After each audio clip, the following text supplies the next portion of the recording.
Indo-British Advanced Pain Clinic, Noppimayam Surgery Duram. For appointments 9155 15563.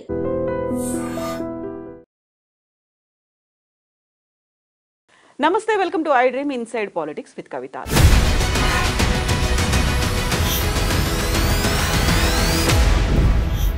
తెలంగాణలో ఇప్పుడు hot టాపిక్గా నిలుస్తోంది ఎవరు అరెస్ట్ అవుతారు అనేది. ఇందుకు సంబంధించి సీఎం రేవంత్ రెడ్డి ఫార్ములా ఈ రేసింగ్లో కేటీఆర్ ముద్దాయి గవర్నర్ ఆదేశాలు ఇస్తే అనుమతిస్తే చాలు అరెస్ట్ అవుతారని సీఎం రేవంత్ రెడ్డి చెప్తుంటే, అమృత్ స్కీమ్లో స్కామ్ జరిగింది అంటూ కేంద్రానికి ఫిర్యాదు చేయడానికి వెళ్ళినటువంటి కేటీఆర్ అరెస్ట్ అవ్వక తప్పని పరిస్థితి సీఎం రేవంత్ రెడ్డికి ఉందంటున్నారు. అసలు కేటీఆర్ ఢిల్లీకి ఎందుకు వెళ్లారు, ఎవరితో వెళ్లారు, బీజేపీతో లాబియింగ్ జరుగుతోంది అనే మాటని ఎందుకని కాంగ్రెస్ పార్టీ చెప్తోంది? మనతో పాటుగా ఉన్నారు పొలిటికల్ అనలిస్ట్ ప్రకాష్ గారు.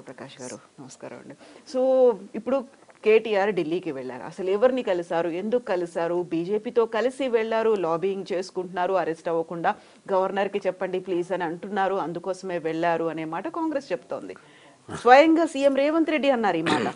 ఈ మధ్య ఎవరు ఢిల్లీకి వెళ్ళినా పెద్ద వార్త అవుతున్నది. రేవంత్ రెడ్డి వెళ్ళినా కూడా ఈ 11 నెలల్లో 25 సార్లు వెళ్ళాడు అనేది. సరే, ఢిల్లీ వెళ్ళడంలో వ్యక్తిగత ప్రయోజనాలు ఉంటే ఉండొచ్చు, బట్ ఒక కాజ్ అయితే మనకు కనబడతా ఉంది. ఆయన ఈ అమృత్ దాని మీద టెండర్స్లలో గోల్మాల్ జరిగింది, అదే కంప్లైంట్ ఇవ్వడానికి వెళ్ళినా అన్నాడు, అక్కడ కంప్లైంట్ ఇచ్చిండు, వచ్చాడు. అరెస్ట్ కాకుండా ఎన్ని రోజులు తప్పించుకుంటాడు? ఒకవేళ నిజంగానే ఈ ప్రభుత్వం అరెస్ట్ చేయాలని చెప్పి కృత నిశ్చయంతో ఉందనుకుందాం, ఏమన్నా ప్రొసీజరల్ ల్యాప్సెస్ ఉన్నప్పుడు అరెస్ట్ చేయడానికి గవర్నర్ పర్మిషన్ ఇవ్వరు. ఎందుకంటే ఆయన ఇక ఇవాళ అసెంబ్లీలో ఎమ్మెల్యేగా, సీనియర్ ఎమ్మెల్యేగా ఉన్నాడు. ఇటువంటి వాళ్ళని అరెస్ట్ చేయాలంటే చాలా ప్రొసీజర్ ఉంటుంది. రెండవది ఏంటంటే, గతంలో సుప్రీంకోర్టు తీర్పులు, హైకోర్టు తీర్పులు ఉంటాయి, కొన్ని చట్టాలలో నిబంధనలు పర్మిట్ చేయవు, ఆర్టికల్ 17A అనేది ఉంటుంది, ఇవన్నీ ఉంటాయి. కాబట్టి గవర్నర్ దాన్ని స్టడీ చేస్తున్నాడేమో బహుశా. గవర్నర్ గారు కూడా ఒక మారుమూల త్రిపుర ప్రాంతం నుంచి వచ్చాడు ఇక్కడికి, అక్కడి వ్యక్తి అతను. సో కొంత లా కన్సల్టేషన్ అనేది ఎవరికైనా తప్పదు. గవర్నర్ అయినంత మాత్రాన పూర్తిగా రాజ్యాంగం మీద, చట్టాల మీద 100% గ్రిప్ ఉండదు. వాళ్ళు కన్సల్ట్ చేస్తారు, 15 రోజులు పట్టచ్చు, నెల రోజులు పట్టచ్చు. ఒకవేళ అరెస్ట్ చేయడం అనేది అవసరము, అలా లోపాలు కనబడుతున్నాయి, on the face of the రికార్డే తప్పులు ఉన్నాయి అని అనుకున్నప్పుడు విచారణ కోసం డెఫినెట్గా అరెస్ట్ చేయమని చెప్పి ఆదేశాలు ఇస్తారు. లేదా విచారణ చేసి మీకు ఏమన్నా సాక్ష్యాధారాలు ఉంటే అప్పుడు ఆలోచిద్దామని చెప్తారు. బట్ ఒక్కటి ఏంటంటే, ఈ ప్రభుత్వాలు కక్ష తీర్చుకునే వైపుగా, అంటే రేవంత్ రెడ్డి 10 ఏళ్ల కింద ఈ టీఆర్ఎస్ ప్రభుత్వం ఆయన అరెస్ట్ చేసింది, ఆయనకేమో రెడ్ హ్యాండెడ్గా ఎవిడెన్స్ ఉంది కాబట్టి ఆయన ఇప్పుడు అరెస్ట్ అయ్యాడు, ఓటుకున్నోటు కేసులో జైల్లో పోయాడు, చాలా రోజులు జైల్లో ఉన్నాడు, బయటకు వచ్చాడు. నన్ను అరెస్ట్ చేశారు అనే కక్ష కనుక ఆయన మనసులో పెట్టుకున్నట్టయితే అది కేస్ టు కేస్ డిఫరెంట్గా ఉంటుంది. కేటీఆర్ అట్లా మీకు రెడ్ హ్యాండెడ్గా దొరికిండు అనుకోండి, అరెస్ట్ చేసుకోవచ్చు, ఎవరు వద్దంటున్నారు. బట్ ఇందులో అటువంటి ఇది కనబడతలేదు. హెచ్ఎండిఏ అనేది ఒక ఏజెన్సీ, ఆయన senior IAS officer Arvind Kumar ఆయన నోట్ రాశాడు, ఆ నోట్ చూసి నేను సంతకం పెట్టాను, నాకు ఆ పవర్స్ ఉన్నాయి అని ఆయన అంటున్నాడు. పవర్స్ ఉన్నాయా లేవా అనేది విచారణ అయితే జరగాలి. పవర్స్ లేకున్నా ఆయనే పెద్ద అమౌంట్ కదా, అంత అమౌంట్ ఆయన రిలీజ్ చేశాడు అని అంటే తప్పు అవుతుంది. ఆయన ప్రెస్ మీట్ నేను ఫాలో అయినాను, ఆయన చెప్పింది చాలా నీట్గా ఉన్నది, నాకు ఆ పవర్స్ ఉన్నాయి, క్యాబినెట్ నిర్ణయం అక్కర్లేదు, అటానమస్ కాబట్టి చైర్మన్గా సీఎం గారు ఉంటారు, వైస్ చైర్మన్కే ఈ పవర్స్ ఉంటాయి. అదేమి మాటపూర్వకంగా జరగలేదు, రాతపూర్వకంగా జరిగింది. అరవింద్ గారు నోట్ పెట్టారు, ఆయన ప్రిన్సిపల్ సెక్రటరీ, ఆయన నోట్ పెట్టాడు, నేను కన్సిడర్ చేశాను. ఒక హైదరాబాద్ యొక్క కీర్తి ప్రతిష్టలు పెంచడానికి చేసిందే అది, కాబట్టి నేనేం తప్పు చేయలేదు. రెండో దానిలో కరప్షన్కి అవకాశం లేదు. ఆ డబ్బు ఏమో మా ఇంటికి వచ్చింది కాదు, మేము సంతకం పెట్టడం వల్ల అధికార దుర్వినియోగం ఏం జరగలేదు, అవినీతి కూడా అక్కడ ఆస్కారం లేదు అని చెప్పి ఆయన ఎక్స్ప్లెనేషన్ ఇచ్చుకున్నాడు. గవర్నర్ గారు దాని మీద ఏదైతే ఇప్పటిదాకా ఉన్న సాక్ష్యాధారాలు ఉన్నాయో, గవర్నమెంట్ ఏదైతే నోటు పెట్టిందో పరిశీలించిన తర్వాత చట్ట ప్రకారం నిబంధనలు కనుక పర్మిట్ చేసినట్టయితే అరెస్ట్ చేయడానికి ఆయన ఆదేశాలు ఇస్తాడు. బట్ నాకు అనిపిస్తుంది ఏంటంటే, ఇదంతా ఒక పబ్లిసిటీ స్టంటే తప్ప ఆయన అరెస్ట్ అయ్యేది ఉండదు, వీళ్ళు అరెస్ట్ చేసేది ఉండదు. ఒకవేళ అట్లా ప్రతి డిసిషన్ను క్వశ్చన్ చేసి అరెస్ట్ చేయాలంటే 100 కేసులు పెట్టవచ్చు. కానీ అట్లా ఏ ప్రభుత్వం చేయదు, ఏ ప్రతిపక్ష పార్టీ చేయదు. అయితే ఇక్కడ సీఎం రేవంత్ రెడ్డి ఢిల్లీలో అన్నటువంటి ఒక మాట, కేటీఆర్ ఢిల్లీకి వచ్చారు, వస్తూ వస్తూ గవర్నర్ని కూడా పిలిపించుకున్నారు, అనుమతి ఇవ్వకుండా అడ్డుపడడానికే ఇలాంటి చర్యలు, లాబింగ్ అనేది జరుగుతుంది అనేది. కేటీఆర్ పిలిస్తే గవర్నర్ వస్తారమ్మా? కేటీఆర్ ఇవాళ కేంద్రంతో చెప్పుంటారు, వాళ్ళు పిలుస్తున్నారు, ఇద్దరి మధ్యలో ఫ్రెండ్షిప్ అనేది కుదిరింది అని. యాక్చువల్గా ఫ్రెండ్షిప్ కాంగ్రెస్ కును బీజేపీకే దగ్గరగా ఉంది ఇక్కడ. అంటే కాంగ్రెస్ అంటే పార్టీగా కాదు, రేవంత్ రెడ్డి గారికి మంచి సత్సంబంధాలు ఉన్నాయి. మొన్ననే చూసాం కదా మనం, హోమ్ మినిస్టర్స్ మీటింగ్ పెడితే మీటింగ్ అయిపోయినాక వచ్చేయాలి కదా. అమిత్ షా ఇంటికి పోయి ఏకాంతంగా 15 నిమిషాలు ఎందుకు మాట్లాడాలి? ఎప్పుడు బట్టి నెంబర్ పెట్టుకుపోయేటోడు, లేదా ఉత్తమం తీసుకుపోయేటోడు, ఎందుకు పోయిండు ఆయన ఒక్కడే? అది కూడా వాళ్ళ రెవెన్యూ మినిస్టర్ మీద ఈడీ దాడి జరిగిన తర్వాత ఎందుకు పోవాలి? అంటే ఇటువంటి అన్ని రేవంత్ రెడ్డి మీద అనుమానాలకు తావిస్తున్నాయి తప్ప, కేటీఆర్కు మొదటి నుంచి కూడా కేటీఆర్, కేసీఆర్ బీజేపీకి అగెనిస్ట్గా ఉన్నారు. వాళ్ళు అగెనిస్ట్గా ఉన్నారు కాబట్టే కదా కవిత మీద ఈ కేసులు ఇవన్నీ కూడా. కాబట్టి నాకు తెలిసి బీజేపీ సపోర్ట్ వాళ్ళు తీసుకోలేరు, వీళ్ళు అడిగినా కూడా బీజేపీ సపోర్ట్ ఇవ్వదు.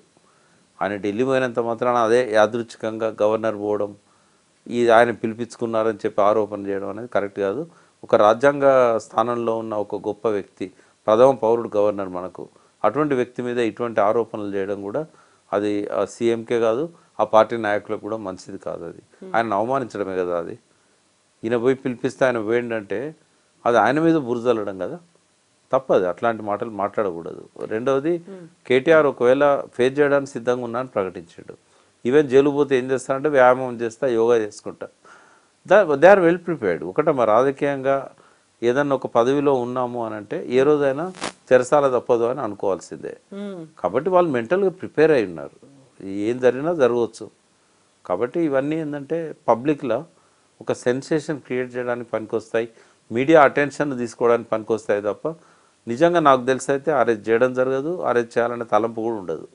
కేటీఆర్ కూడా ఒక మాట అన్నారు, అమృత్ స్కీమ్కి సంబంధించి స్కామ్ జరిగింది, జార్ఖండ్లో హేమంత్ సోరెన్ ఎలా అయితే అరెస్ట్ అయ్యారో అలా రేవంత్ రెడ్డి కూడా అరెస్ట్ అవుతారు అనే మాట. అంటే స్కాములు జరుగుతాయి. ఒకటి, స్కాములు జరిగినప్పుడు ఆధారాలు దొరకడం కష్టం. చాలా మెచ్యూర్డ్ ఉంటారు ఈ విషయంలో. ఐఏఎస్ ఆఫీసర్స్ని అడుగుతారు, ఇది చేస్తే మనకేమన్నా ఇబ్బంది అవుతుందా, ఇదేమన్నా ఇల్లీగలా, దీన్ని దొరకకుండా చేయాలంటే కూడా ఏం చేయాలనేది కూడా వాళ్ళే చెప్తారు. లూప్ హోల్స్ కూడా ఉంటాయి.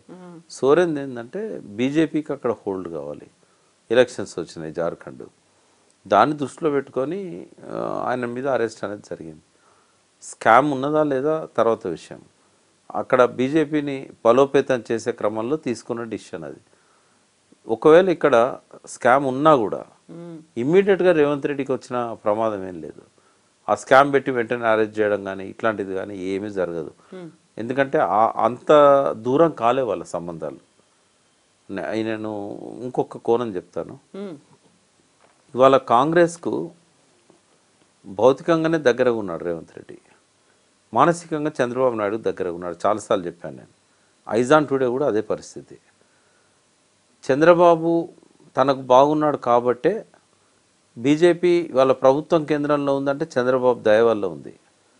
కాబట్టి రేవంత్ రెడ్డికి చంద్రబాబుకు సత్సంబంధాలు ఉన్నంతకాలం చంద్రబాబు రేవంత్ రెడ్డి నిలబెట్టడానికి ప్రయత్నం చేస్తాడు, ఏ స్థాయికైనా వెళ్తాడు. ఆయనకంటే లాయల్ వ్యక్తి తెలంగాణ తెలుగుదేశంలో ఎవరు లేరు ఆయనకి. రేపు ఒకవేళ కాంగ్రెస్లో రేవంత్కు ముప్పు వస్తే ఆ కూటమికి నాయకత్వం వహించబోయే వ్యక్తి రేవంత్ రెడ్డి.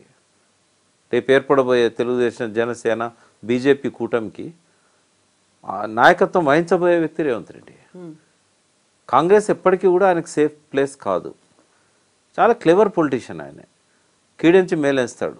కాబట్టి బీజేపీ వాళ్ళ ప్రభుత్వాలను కూలుస్తున్నది అనేది చిన్న పిల్లవాడికి కూడా తెలుసు. కాబట్టి రేవంత్ రెడ్డి తన జాగ్రత్తలు తను ఉన్నాడు. పార్లమెంట్ ఎలక్షన్లప్పుడే మనం మాట్లాడుకున్నాం, కావాలని డమ్మీ క్యాండిడేట్లను పెడుతున్నాడని నేను ఆధారాలతో సహా చెప్పాను. అక్కడి నుంచే ఇంకోటి, మోడీ తనంతను తగ్గించుకోవడంలో కూడా ముఖాముఖి పోటీలు తీసుకురావాలని చెప్పి రేవంత్ రెడ్డికి పరోక్షంగా సహకరించాడు. చంద్రబాబు నాయుడు ప్రతి విషయంలో కూడా ఆ సయోధ్యలో మధ్యలో ఉంటాడు ఆయన. ఇంకా జనంలో ఒక చర్చ ఏం జరుగుతున్నదంటే, ఇన్వెస్ట్మెంట్స్ అన్ని విజయవాడ తరలిపోవడానికే హైడ్రాన్ తీసుకొచ్చాడు. అంటే చంద్రబాబుకు రేవంత్ రెడ్డికి ఉన్న ఆ సంబంధాన్ని ప్రతి ఒక్కరు ధృవీకరిస్తున్న ఈ టైంలో బీజేపీ చంద్రబాబును కాదని రేవంత్ రెడ్డి మీద చేస్తుందా? చాలా సేఫ్ ప్లేస్లో ఉన్నాడు రేవంత్ రెడ్డి, సేఫ్ గేమ్ ఆడుతున్నాడు. ఇంకోటి ఏంటంటే మైండ్ గేమ్ ఆడుతున్నాడు ఆయన. దురదృష్టం ఏంటంటే ఆ మైండ్ గేమ్లో టీఆర్ఎస్ అగ్రనాయకులు కూడా పడిపోయినారు. ఆ మైండ్ గేమ్ నుంచి బయటపడి వాళ్ళు ఏం చేయాలనో వాళ్ళు డిసైడ్ చేసుకుంటే ప్రజలను ఆ మైండ్ గేమ్లో వీళ్ళు కూడా ఇన్వాల్వ్ చేయకుండా ఉంటారు. మైండ్ గేమ్ నడుస్తున్నది లాస్ట్ 11 నెలల నుంచి. ఆ మైండ్ గేమ్ ప్రభావం బీఆర్ఎస్ అగ్రనాయకుల మీద కూడా ఉన్నది. As early as possible they have to కమ్అట్ from the mind game, Revanth Reddy mind game. ఒకప్పుడు కేసీఆర్ ఎట్లా శాసించాడో అన్ని పార్టీలను తన వాక్చాతుర్యంతో తన మాటతోని ఇవాళ రేవంత్ రెడ్డి శాసిస్తున్నాడు. ఆయన నోరు జారి మాట్లాడినా, బూతులు తిట్టినా ఏదైనా ఒక వార్త అవుతున్నది, దాని చుట్టే సెన్సేషన్ అవుతున్నది. వాళ్ళ అదృష్టం ఏంటంటే కేసీఆర్ దూరంగా ఉన్నాడు. కేసీఆర్ దూరంగా ఉంటే కూడా మళ్ళీ ఆయనే మాట్లాడతాడు.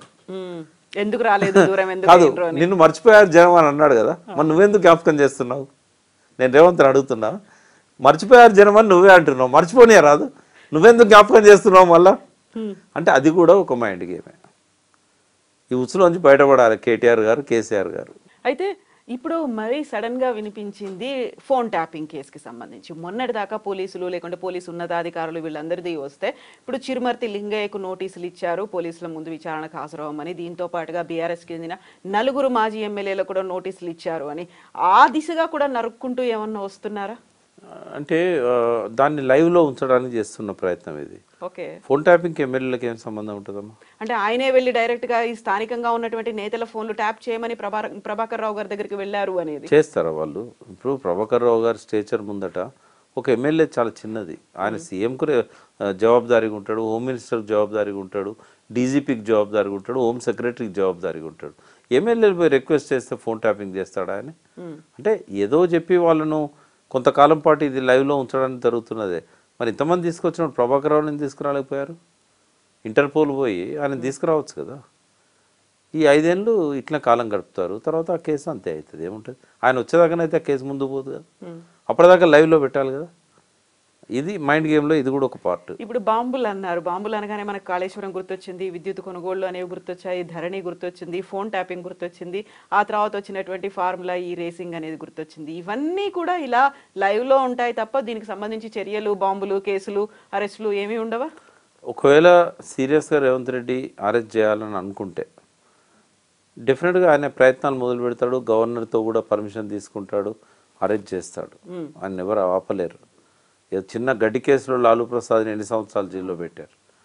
బట్ ఆ కక్షపూరిత రాజకీయాలు అయితే తెలంగాణలో లేవు. దానికి రేవంత్ రెడ్డి కూడా ఆ కక్ష రాజకీయాలను చేస్తాడని, ఎందుకంటే ఆయన ఒక అరుదైన అవకాశం ఆయనకు వచ్చింది. వచ్చినప్పుడు అది సీటు కాపాడుకోవడానికి చాలా మెచ్యూర్డ్గా ఆలోచిస్తాడే తప్ప ఈ చిల్లర రాజకీయాలు చేస్తాడని నేను అనుకోవట్లేదు. ఆధారాలు ఉన్నా అరెస్ట్ చేస్తాడైతే నేను అనుకోవట్లేదు. ఒకవేళ అట్లా అరెస్ట్ చేయదలుచుకుంటే పార్లమెంట్ ఎలక్షన్ల ముందు చేసేవాడు. ఇంకా స్వీపింగ్ ఆయనకు 8 సీట్ల బదులు 14 వచ్చేటి.